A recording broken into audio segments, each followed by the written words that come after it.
Verse 14. When they came to the crowd, a man approached Jesus and knelt before him. Notice a few things about this man. So there's a crowd of people. He leaves the crowd. He approaches Jesus, and he kneels before them. So kneeling before him is a sign of surrendering. Most times when you see people pray, what are they doing? Hands and knees, because it's the full attention. It's the submitting oneself to a Lord, to a master. So this is what this person does. Verse 15, the man says, Lord, have mercy on my son, he said. He has seizures and is suffering greatly. He often falls into the fire or into the water. Okay. This boy is possessed by evil spirits. If you do a little research from the other Gospels, we're in Matthew now, but remember there's Mark and Luke that are very similar to Matthew. This boy suffered from many different things. He acted like a lunatic. That was one. The demon prevented the boy from speaking, so he acted crazy. He couldn't talk. At the time, the demon would make him just scream, but not talk, just randomly scream. Then the demon would seize him, put him into convulsions, make him foam from the mouth, grind his teeth, and then to top that off, this guy was being thrown into fire and water. Can you imagine? Like, this is hashtag real life stuff going on right here with this guy. Demon possessed, and this is happening. This is happening. So don't say that Satan or demons don't have power, because they do. Here's the thing though. A lot of people say, well, demon possession, it's really, I don't see it. You know, I'm not walking in the school hall and seeing someone flown against lockers, right? So this stuff isn't as relevant. Here's the thing. Demon possession, yes and amen, still goes on today. Here's the big kicker, and I don't want to step on any toes, but I'm going to be honest with you guys. Demons don't have to possess you guys necessarily for you guys to slip up, right? Okay, if you don't believe that, let's just think this. What if I exit out of my PowerPoint and pulled up every single person in here's Facebook? How would that look? Do we really need to be demon possessed to get a look at that? How would God view that? Okay, here's the other thing. What if you guys told me all your thoughts from the past week? Any sins there? What about your actions? Any lies? Any lusting? So do we really need to be in this room demon possessed in order to get tempted by Satan to do evil things? No. We're all falling short every day. Some of us don't care. That's what worries me. Can you imagine how this father must have felt seeing his son do this? Like, just think about that as a father, like your own son going through this. And so the father is at a desperate position. His son is going through all this craziness. So what does he do? He turns to Jesus. Yeah. Like, you know how this guy's demon possessed? Can, like, Jesus allow somebody to become undemon possessed? Like, get that demon out of him? Absolutely. Absolutely. Jesus, what he was known for besides teaching was healings and taking out the demons. And in fact, we're going to read into that because here's what verse 16 says. I brought him to your disciples, but they could not heal them. So this man first takes his son, who's demon possessed, goes to Jesus' disciples. Why? Jesus was up on the mountain. Thanks. Jesus was up on the mountainside. So that's why he didn't go to Jesus first, because he's up on the mountain with Peter and the boys, the remedial class, or the bros, however you want to look at the verses, with Elijah and Moses chilling, right? So they couldn't go to Jesus. Now when we read this, it's easy. What up, bro? How are you? Good, man. We just started. It's getting live in here. Okay. When we read this, it's easy to think, of course they couldn't heal him. They're not Jesus, right? Like, we read about this demon-possessed person and we're like, well, yeah, of course they couldn't heal him, his son, because they're not Jesus. Only Jesus could do that. But does anybody remember what we read in Matthew 10, verse 1? Is that the one about how There was a demon-possessed guy, and he, like, took the demon out of him and put him in pigs, and then all the pigs went into the water, and then Jesus, all the people sent Jesus away because they thought he was a demon, or whatever. Okay, I'm so glad that you remember that. So glad that you remember that. Here's what this was referencing. Jesus gave his disciples the power to take out demons, to heal. Jesus gave them that power, but they didn't do it here. They didn't do it here. Verse 17. You unbelieving and perverse generation. Jesus replied, how long shall I stay with you? How long shall I put up with you? Bring the boy here to me. Jesus rebuked the demon, came out of the boy, and he was healed at that moment. So he's healed right at that moment. And I just want to talk about how crazy this healing is. So we're in Matthew right now, but remember Mark is a cross reference because it's a synoptic gospel. Let's read into exactly what happens here in more detail. So we have verse 20. So they brought him to Jesus. When the spirit saw Jesus, it immediately convulsed the boy. He fell to the ground, rolled around, foamed at the mouth. How long has this been happening to him? Jesus asked the father. From childhood, he said. And many times it has thrown him into fire or water to destroy him. But if you can do anything, have compassion on us and help us. Then Jesus said to him, if you can, everything is possible to the one who believes. Immediately, the father of the boy cried out, I do believe. Help my unbelief. When Jesus saw that a crowd was rapidly coming together, he rebuked the unclean spirit, saying, you mute and deaf spirit, I command you, come out of him and never enter him again. Then it came out. Shrieking and convulsing him violently, the boy became like a corpse, so that many said, he's dead. But Jesus took him by the hand and raised him up, and in fact, he was alive. So this demon is a very serious thing. He gets to this boy, so much so that when Jesus is rebuking him and taking him out, the boy looks dead. The crowd even says he's dead now. But Jesus is like, nah, he's up. Yeah. Okay. I know this might be a stupid question, but you said that the demon came out of him. Now, is it just like, go floating around the air, or does it like go to somebody else, or is it just like a spirit? That's a good question. I really can't answer that verbatim. Like Joel brought up, though, when Jesus rebuked demons before, the demon came out and went right into pigs, and then they went off the cliff. So I can imagine it could do something like that, but with Jesus there, it's not going to go into the bro next to him, and then Jesus be like, ah, gotcha again. It's not going to work like that. Where I think it could, I don't know exactly. Great question. Great question. Do you have any input on that? Okay. Okay, Jesus is upset with his disciples here, but why? He calls them perverse, and he's like, how long am I going to put up with you?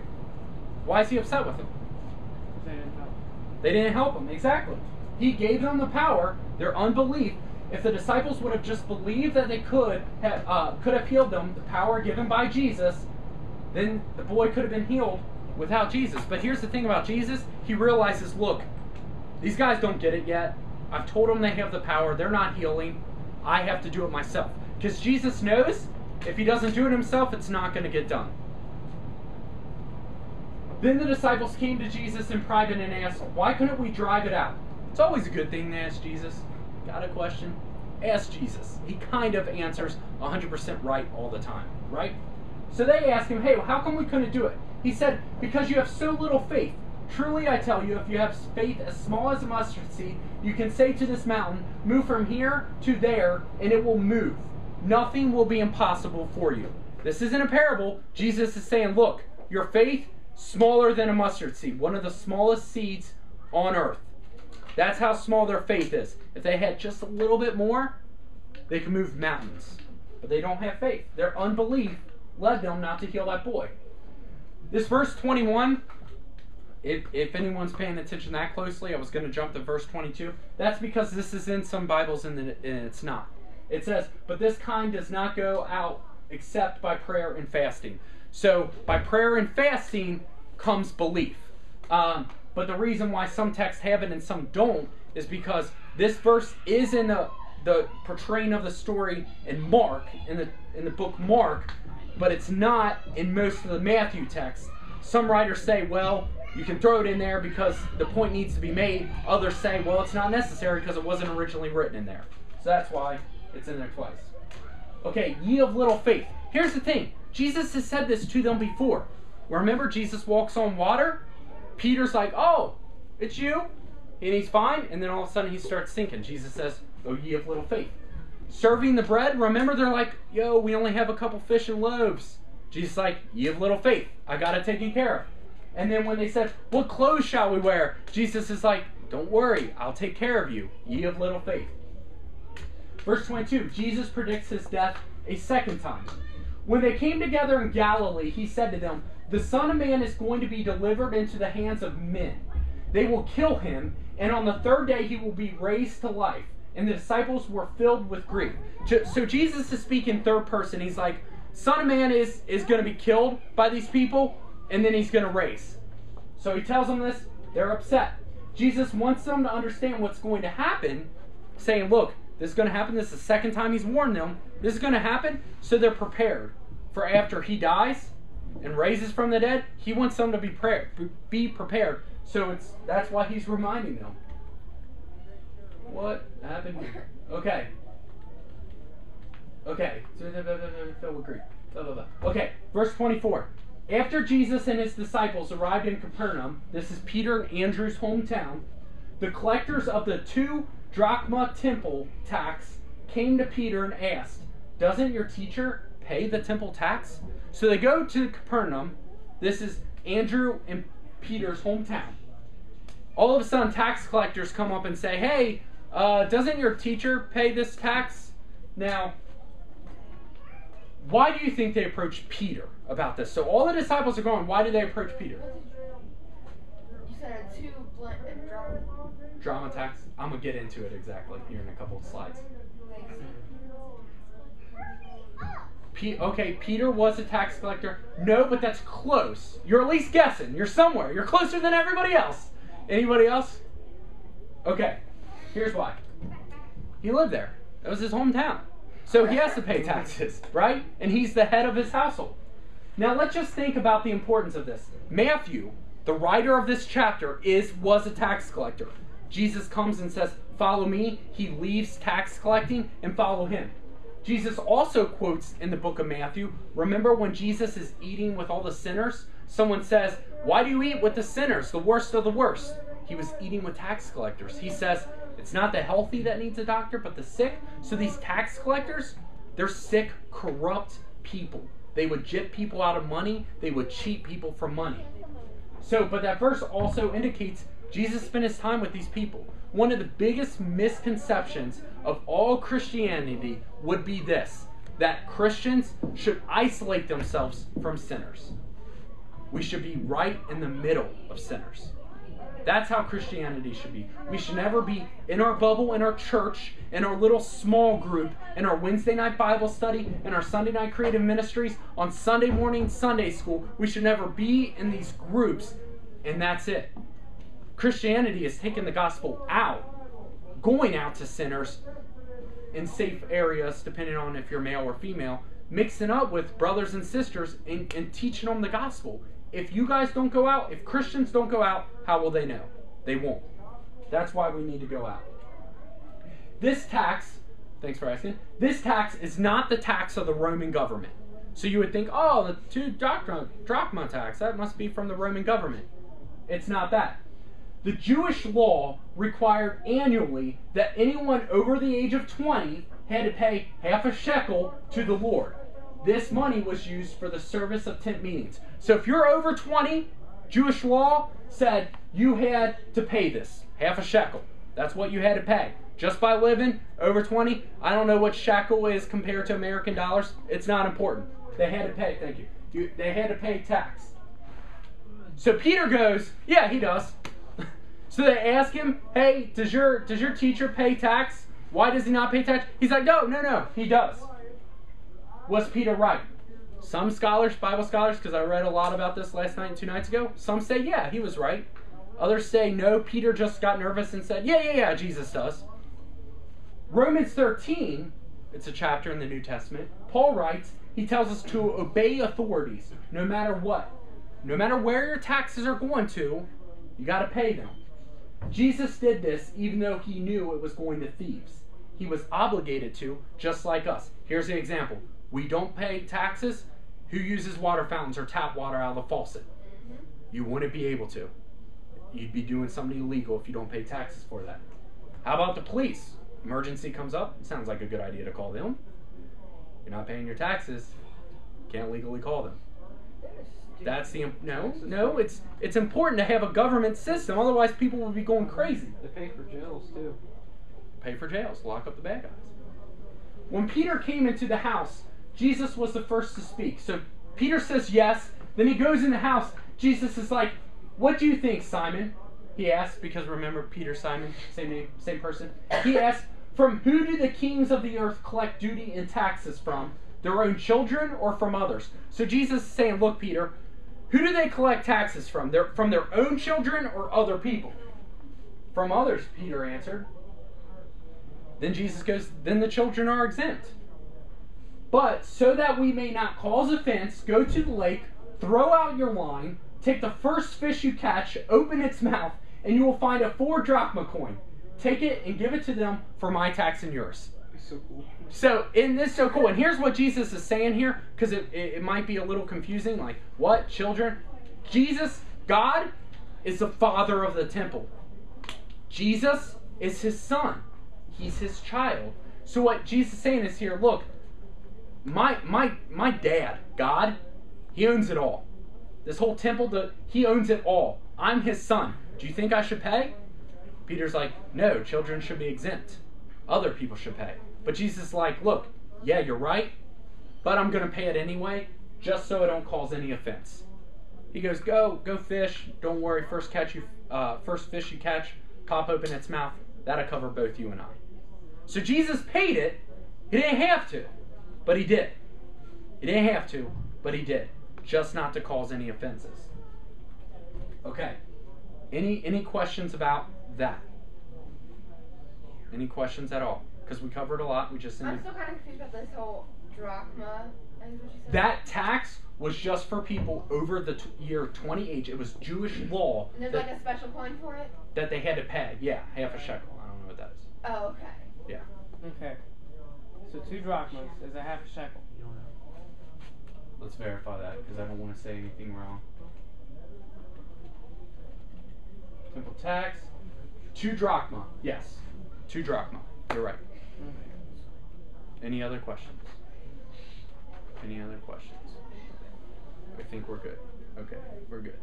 We're good. Okay. Here's just what I want to do, because something that continually I can do is I can come here, I can teach you guys Jesus, and you guys can go in school tomorrow and be like, hey, do you know what the 2 drachma tax is? And nobody will say yes. And you guys can feel really cool because you know maybe now. But that's not Christianity. That's not knowing Jesus. That's not knowing God.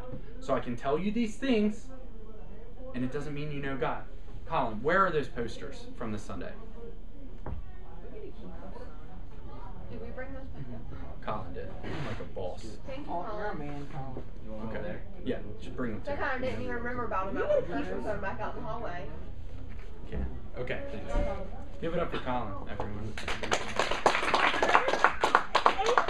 Okay. Here. I want to just try to make this basic for you guys. Just talk about Christianity for what Christianity is and what it isn't. Okay? So, for example, Christianity, being a Christian, does not mean you know all the Bible. Does not mean you know all the verses. Does not mean that you know Jewish law. That's not what Christianity is. It's good to know those things if you're a Christian. God says meditate on His Word day and night. So we should. We should know about it. We should. It's a command. Meditate on it. He's not saying if you have time, meditate. He says meditate on His Word day and night. But just because I teach this and you guys know it doesn't mean you're a Christian.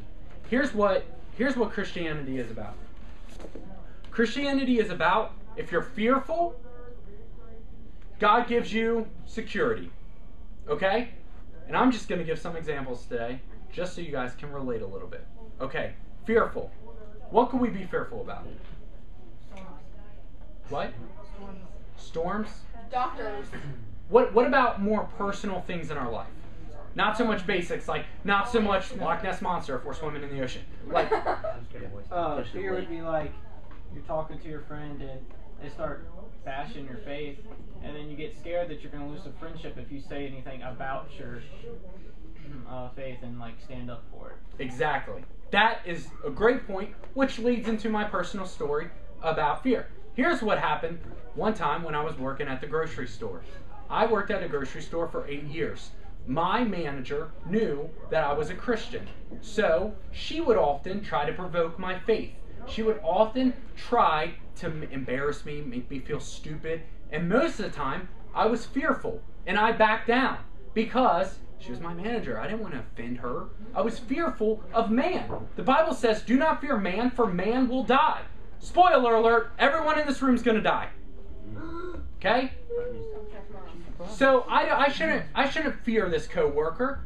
So she comes up to me one night at work and she goes, Andrew, speaking of moving mountains, Andrew, can your God create a boulder so big that he himself cannot move? No? So there's a limit to God's power? It's a contradiction either way you answer. Catch 22. So I wrestle with this and I'm like, yeah, no. She goes, see, Christians just can't say I don't know. So I was fearful and I was like, yeah, you're right, you know, whatever. All of a sudden, God showed me a little security in him, grew my faith. I talked to some men of God about this question. Man of God gave me something to ask her.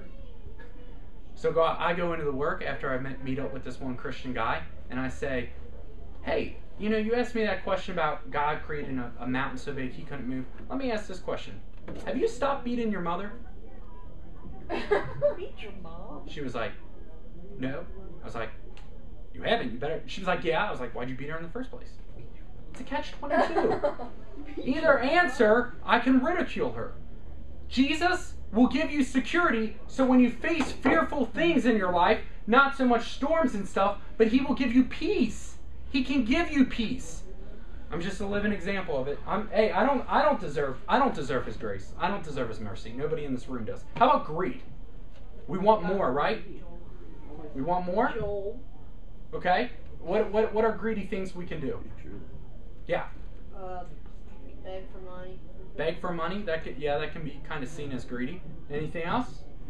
Yeah. Like on Christmas Day, you know, you want all these presents and everything, but half the kids in America don't even get the chance to have a Christmas, and we get like 20 presents a day. Exactly. So it's like You want more. You want more. That's what greed's all about. So, how about, and I'm glad you brought up Christmas presents, it's like you read my mind today. How about little Andrew being greedy? And this is prior to Christ. When I was young, even your age, every Christmas, I wanted more, I wanted more, I wanted more. One Christmas morning, Christmas is supposed to be a time with family, right? All this other stuff, right? Well, I'm actually your age, senior-ish. Every year from when I was a kid, on Christmas morning, I would look my mom in her eye and I would say, Mom, this was the best Christmas ever. I got greedier and greedier. I was still a little simple kid, right? So all of a sudden this Christmas, I go down steps. She'd always put the presents under the tree. We have a little small house, so it looked always full. I go down the steps, there's like half as many presents there. I'm like, okay. So we pass out presents, we distribute them, we open them up. I'll be honest, guys, I was disappointed. I was like, whatever. I didn't tell my mom that it was the best Christmas ever. To this day, she remembers it. It hurt her feelings. It ruined her day because I was so greedy. In Christ, I don't even have a Christmas list anymore. If you want to bless me with something, praise God. If you don't, that's fine. Ask Taylor. She even said this year, so hard to buy for you. What do you want? I don't know. Buy me whatever. I don't care. I don't need it. How about pride? How about pride? What can we be prideful about? A lot of different things. How about me selling my t-shirt over the internet for $20 a pop to people in different countries? It's okay, I can reset. To people in different countries and trying to make money off that with my name on the t-shirt. It's all about me. That's prideful. That's prideful. What happens? Humility. Don't sell t-shirts anymore. I don't have a donation link on my YouTube thing anymore because it's all about God. I know my reward's in heaven. I don't need no earthly money. What about stress? School? Stressed out leads to depression. How about, actually I'm gonna save that one. How about sorrow, hate? Okay. How about we just do these three real quick? So we got hate. Yay, I'm hate. Sorrow. Tasha. And stress. How about this reality for all those people in the room? Hate, sorrow, and stress. How about this? Year 2007 in my life. November 3rd. I'm in a relationship.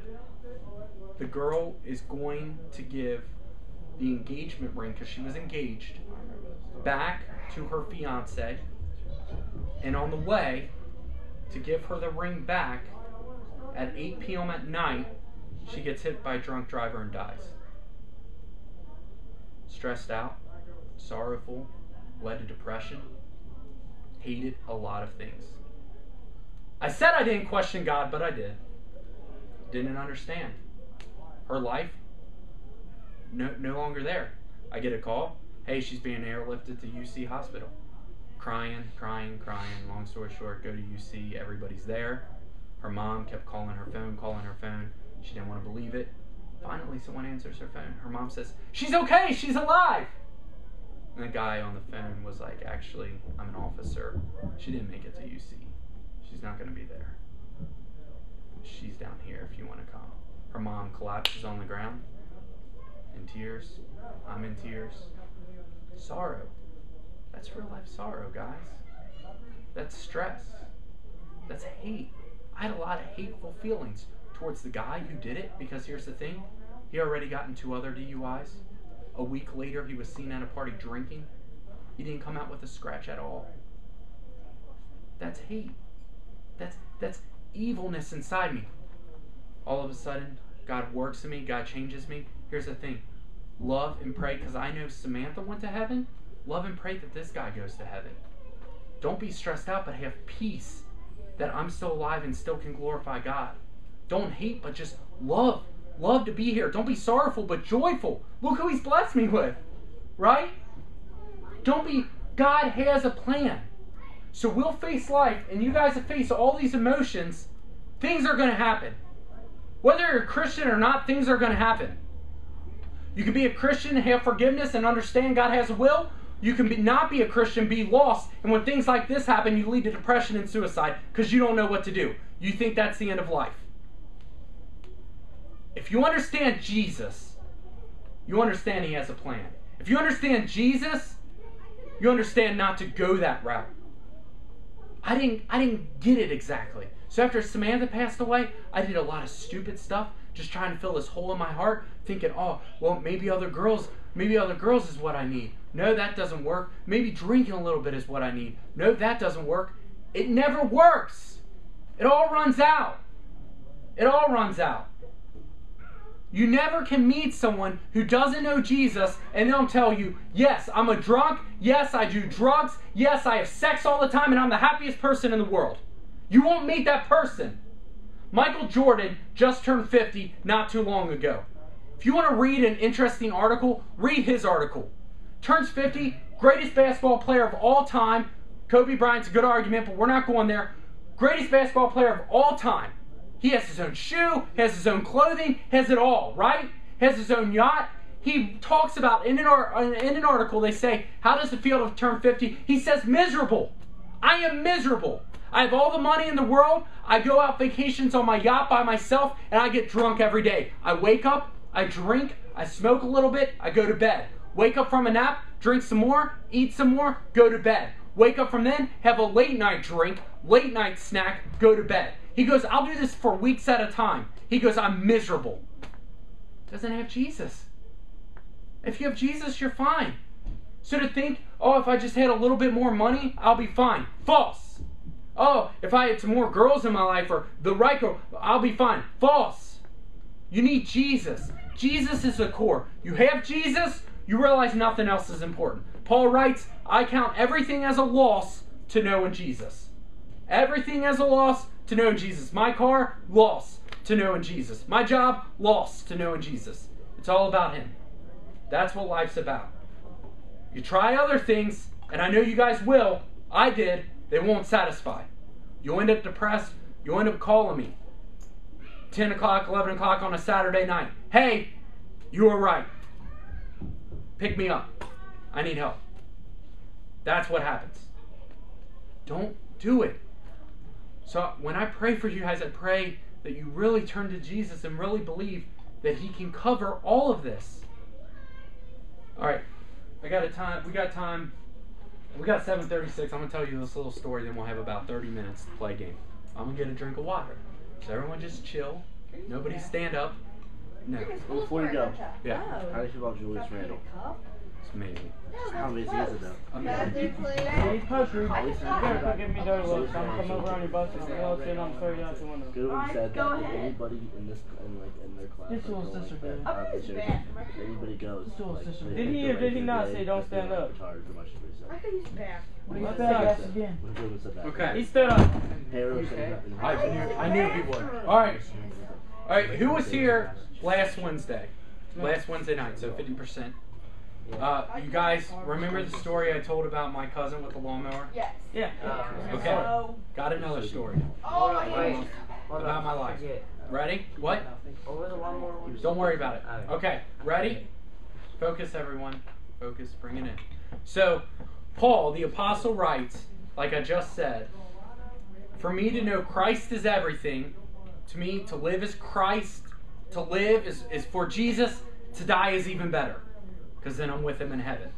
Philippians 1, chapter 1, verse 21. That's what it says. For me to live is Christ, to die is gain. Paul says, I count all loss to know in Jesus.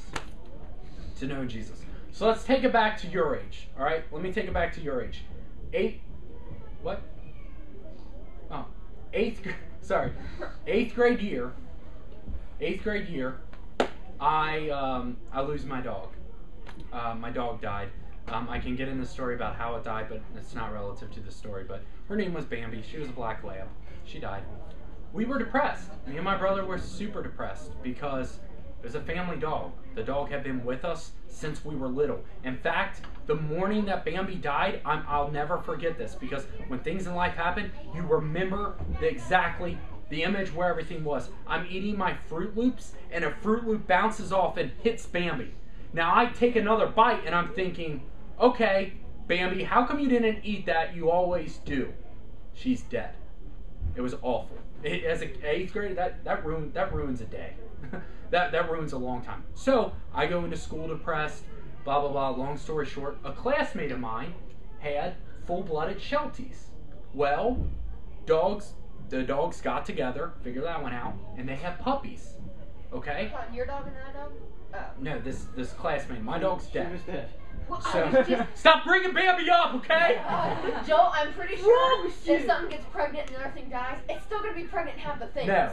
So my dog dies. A classmate of mine has 2 Shelties, male and female. They have puppies. Okay? This classmate of mine and her mom, they realized how devastated me, my brother, my mom's a teacher at the school, how upset we all were. We just lost our dog. So they willingly give us a free full-blooded Sheltie. Now these dogs can be expensive. They're like the Lassie dog. Real cute dog. I'll never forget the day after school my mom said, look, Mrs. So-and-so said we can come over and they're going to give us a dog, right? I was like, are you serious? Let's do this. So we go, we pull up to the house, they're outside. She actually has a sign where she's selling them, but she's giving us this one.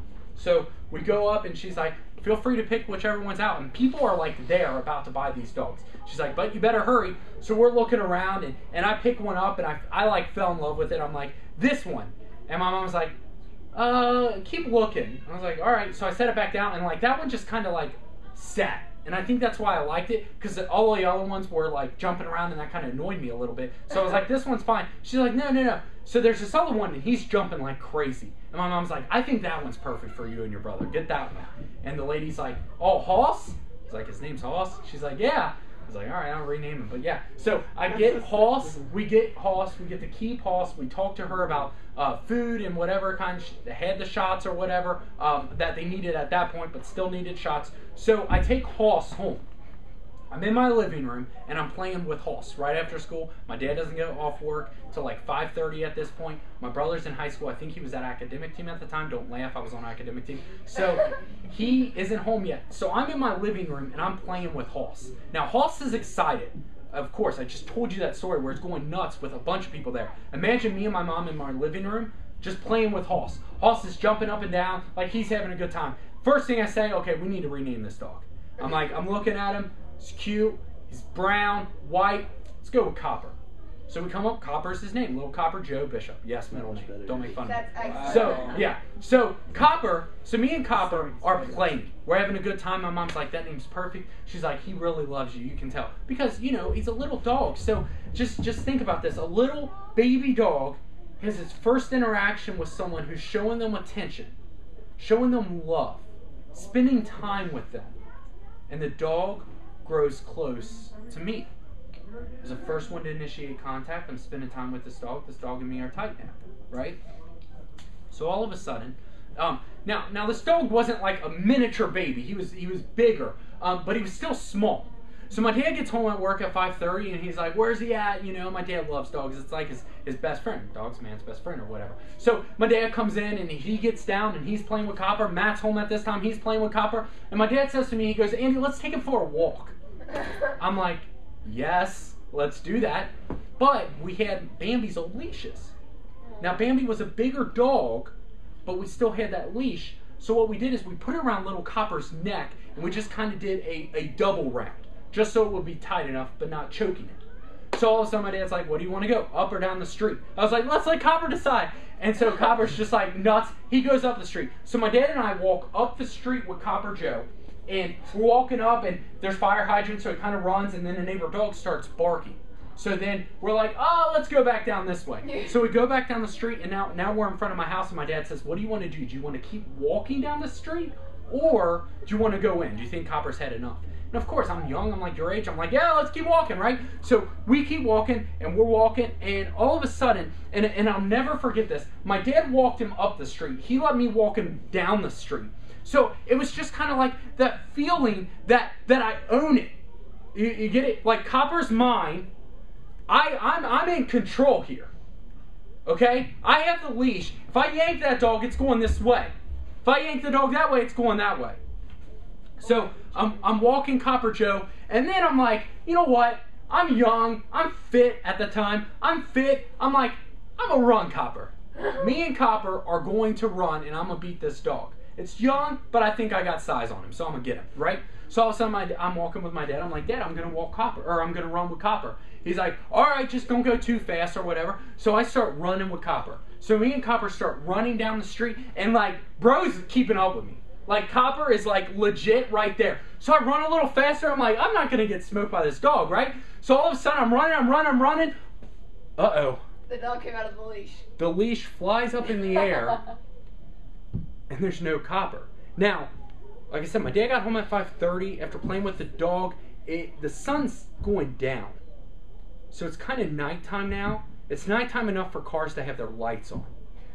So the leash is in the air, but I don't notice that at first. My dad goes, "Aunt!" That's what he says. That's what the people call him. "Aunt!"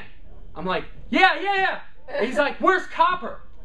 And I was like, "I don't know." So I look down. Copper's not by my side. Okay, so just visualize. I have control of Copper. Copper's going my way, the way I want him to go. He's close to me because I own him. He's mine. Okay, all of a sudden, he's not there. Okay, now, the dog's first reaction is probably like, "What do? I'm free. I can do whatever I want." So, I'm looking for Copper. I can't find Copper. My dad can't find Copper. We're on the sidewalk. We look out in the middle of the street, there's Copper. I live on a busy street, a very busy street. So naturally I say, "Copper, come here, boy." He doesn't do anything. So I call out to him, he ignores me. But he doesn't know his new name yet. He knows Hoss. He doesn't know Copper. But I try to call him out. I say, "Copper, come here." Copper doesn't come. My dad's like, "Copper, get over here." Copper doesn't come. All of a sudden, Copper starts running up the street where our house was. Their instincts, dog's instinct, would be to go back to the place where they somewhat knew. But he was still confused. So he runs up the street, in the middle of the street. All of a sudden, I'm screaming, "Copper, no! Copper, no!" I start running. All of a sudden, I see bright lights. And I'm like, uh-oh. So my dad starts screaming. My dad's like, "Copper!" And I'm like, "Copper, no!" And so I run, and naturally, I love this dog. I've only known it this one day, though. I want to protect this dog. I go out in the middle of the street. I have my hands up, and I'm like, "Stop! Stop! stop! And the car can't hear me because the windows are up, so this car keeps coming down, and Copper keeps going right towards it. Right towards it. So I yell, I'm screaming, stop, stop, stop. By the grace of God, the car stops. I run up and I grab Copper and I hug him. And I grab him close to me. I'm like, Copper, how could he run away? He doesn't know better, but I'm like, Copper, I love you. I don't want you to get hurt. Don't do that. Don't do that. The car just kind of winds off, and I'm carrying Copper back up, and I just have him close to me because he ran astray, but I saw him. I knew. I followed him. I saw what was going to happen to him, and I tried to prevent it. By the grace of God, it was prevented. That's what our walk in Christianity is like. Because let me tell you guys something. You will go astray. You're not going to be confined to a leash. You do have limited free will. So you're going to be at those parties Friday nights. You're going to be going away. And God's going to see you. He's going to say, stop. Don't run. Don't go towards that stuff that can harm you. There's a car coming your way that can kill you. Don't do it. Here's the question though. Is it going to stop? Is that car going to stop for you? Like it stopped for Copper? Or is it possible that that drug or that whatever could kill you? And then where's your chance? God's there. God can see it all happening. But what's going to happen? What's going to happen? Like I said at the beginning of this, Paul says, for me to live is Christ and to die is gain. So even if you're a Christian and you believe in Jesus and you just kind of go astray, but you know Jesus, sin in life is going to come at you. And here's the thing. You might get killed, but you're in a better place. My fear is for those people who don't know Jesus and are just running towards traffic just like Copper blindly. Because here's the thing, God rescue you. You've had these addictions. Maybe you've tried this drug, done this, drank a little bit, whatever, and you haven't been killed. Something tragic hasn't happened. Praise God. Because let me tell you, you keep going that way, traffic's going to keep coming at you. It doesn't stop on the avenue. It's not going to stop in your life. It's not. Things are going to be coming at you fast. What's your protection?